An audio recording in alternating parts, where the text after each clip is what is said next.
Página 18. Vida de consumo, por Zygmunt Bauman, 2007. 1.7. La tecnología y la pereza. Recurrir a la red a la hora de elegir adquirir pareja es parte de una tendencia más general en las compras por Internet. Cada vez son más y más los que prefieren comprar online antes que en los comercios. La explicación más obvia, aunque parcial, es la comodidad de la entrega a domicilio y el ahorro de combustible. El confort espiritual que se gana al reemplazar al vendedor por un monitor es un motivo por lo menos igual de importante. El encuentro con una persona viva requiere de habilidades sociales de las que uno puede carecer o que pueden resultar inadecuadas, y entablar un diálogo siempre implica exponerse a lo desconocido. Es tan reconfortante saber que es la palma de mi mano y de nadie más la que sostiene el mouse, que mi dedo y solo mi dedo es el que descansa sobre el botón, que nunca más una imprevista, e incontrolable mueca de mi cara, o apenas el asomo de una expresión de deseo, dejará traslucir frente a nuestro interlocutor pensamientos o intenciones que no estábamos dispuestos a revelar.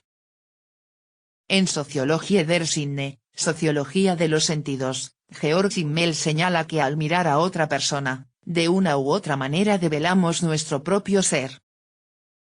Esa mirada que deposito sobre el otro con la esperanza de entrever lo que piensa o siente en ese momento es necesariamente expresiva, y las recónditas emociones que se manifiestan no son fáciles de controlar o camuflar, a menos que uno sea un actor consumado. Tiene sentido entonces hacer como el avestruz, enterrar la cabeza y bajar la mirada, nunca mirar a los ojos, y hacer de mi yo interior, o más puntualmente de mis pensamientos íntimos y emociones, algo invisible, inescrutable. En la era actual, la mayoría tiene la cabeza enterrada, pero en una marea de desktops, laptops, celulares y dispositivos que caben en la palma de la mano. Ya no debemos preocuparnos por esa habilidad especial de los vendedores para leer las caras de sus potenciales clientes, o por sus poderes de convicción, ni tampoco por nuestros imprevistos momentos de debilidad. Mis temores y esperanzas, dudas y deseos, son y seguirán siendo de quien son, míos y solo míos. No corro a apretar la tecla de comprar ahora ni la de confirmar antes de haber reunido toda la información a favor y en contra y haber realizado un estudio comparativo de las virtudes y defectos de los productos alternativos del mismo segmento.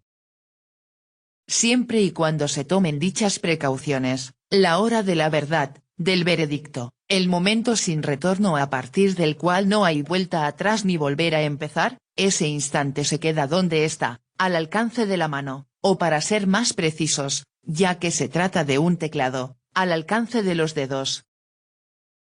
Yo estoy al mando, yo y nadie más, yo tengo el timón.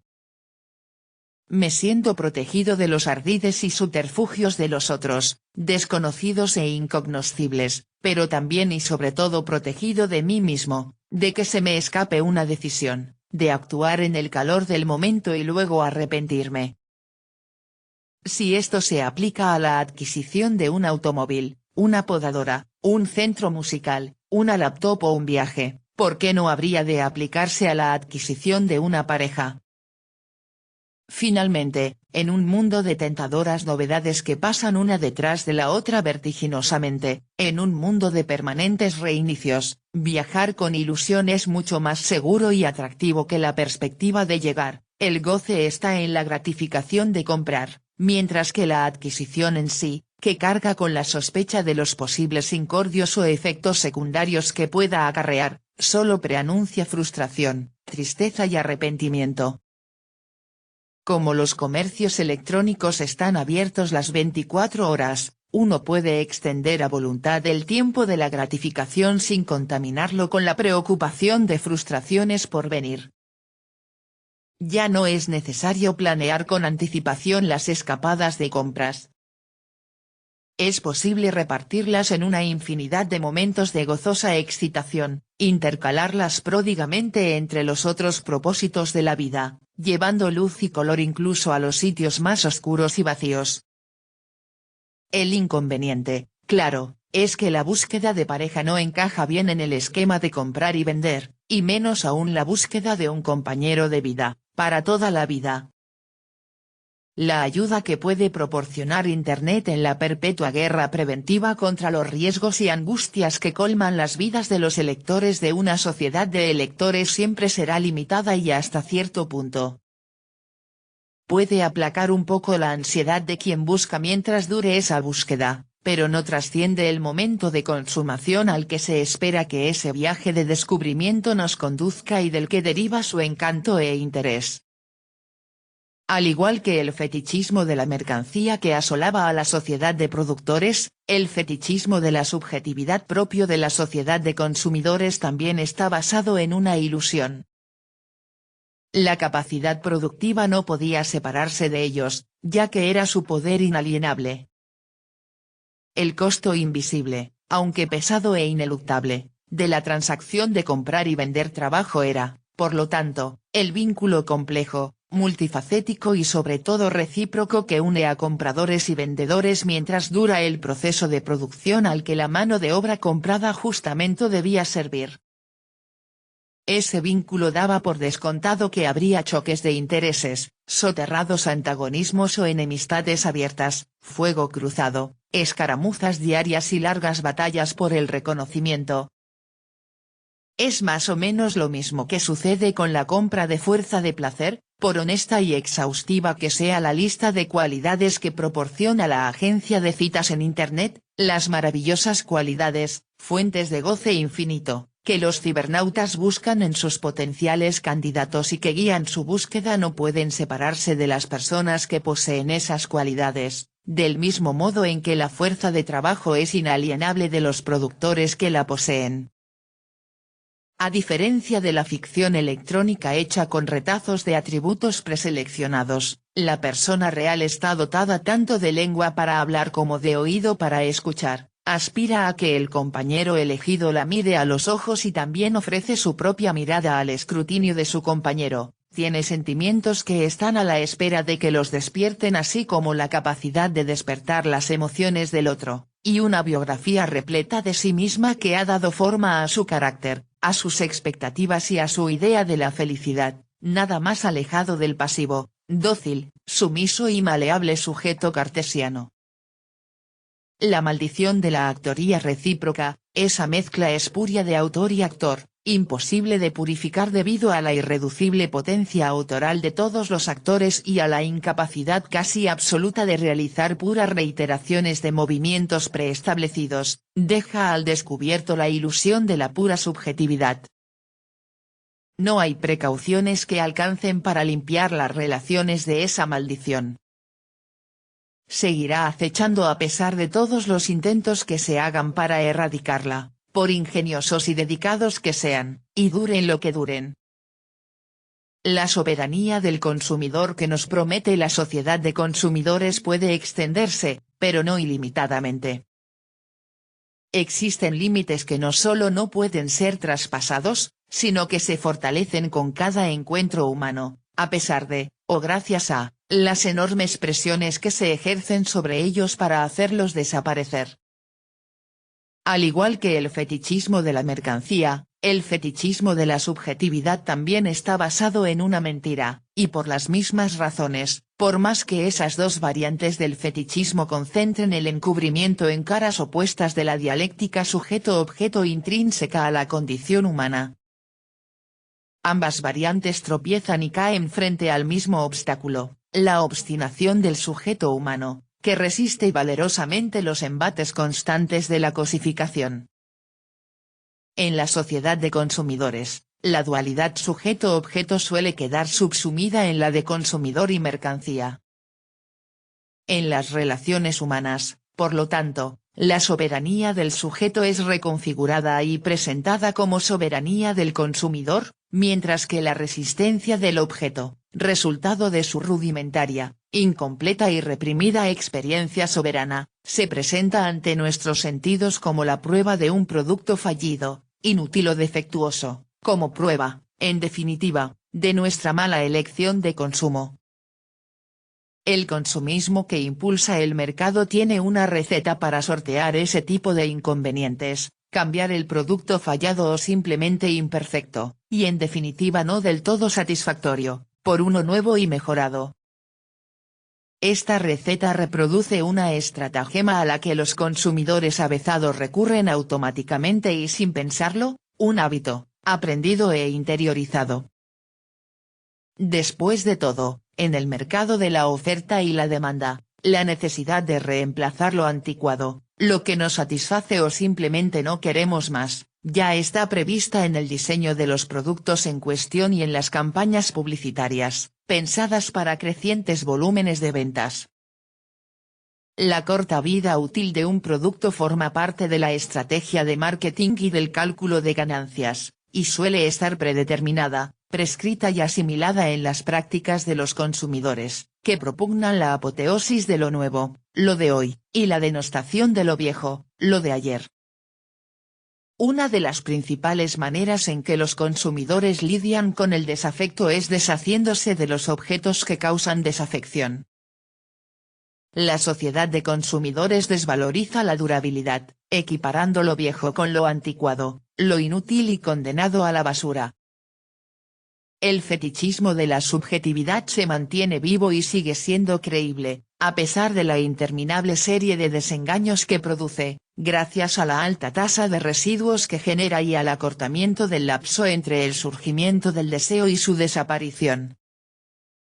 La sociedad de consumidores es impensable sin una pujante industria de eliminación de residuos. No se espera que los consumidores juren lealtad a los objetos que adquieren con intención de consumir. El esquema, cada vez más común, de una pura relación, descubierta y descrita por Anthony Giddens en La transformación de la intimidad, puede interpretarse como la traspolación de las reglas del mercado al ámbito de los vínculos humanos. La práctica de una pura relación, ampliamente observable e incluso ensalzada en la cultura popular y su brazo armado, los medios, puede ser analizada a la luz de la presupuesta o así postulada soberanía del consumidor. El impacto de la diferencia entre una relación de pareja y un acto de compraventa de artículos comunes, distinción por cierto profunda que surge de la mutualidad del consentimiento requerido para que la relación se inicie, resulta minimizado o directamente descartado por la cláusula que dictamina que basta con la decisión de una de las partes para que ésta termine. Esa cláusula saca a la luz la similitud anulando la diferencia. En un modelo de pura relación, como en los mercados, las partes tienen derecho a tratarse entre sí como tratan a los objetos de su consumo. Una vez que se ha extendido a las relaciones de pareja el derecho, y la obligación, que uno tiene de deshacerse y reemplazar un objeto que ya no lo satisface plenamente, las partes pasan a tener el rango de objetos de consumo. Paradójicamente, pasan a tener ese rango como consecuencia de su lucha por ganarse y monopolizar los privilegios del consumidor soberano. Obviamente, una pura relación focalizada en la utilidad y la gratificación está en las antípodas de la amistad, la dedicación, la solidaridad y el amor, de esas relaciones de nosotros dos consideradas como la argamasa del edificio de la unión humana. Y son relaciones puras porque no tiene ingredientes éticos adicionados.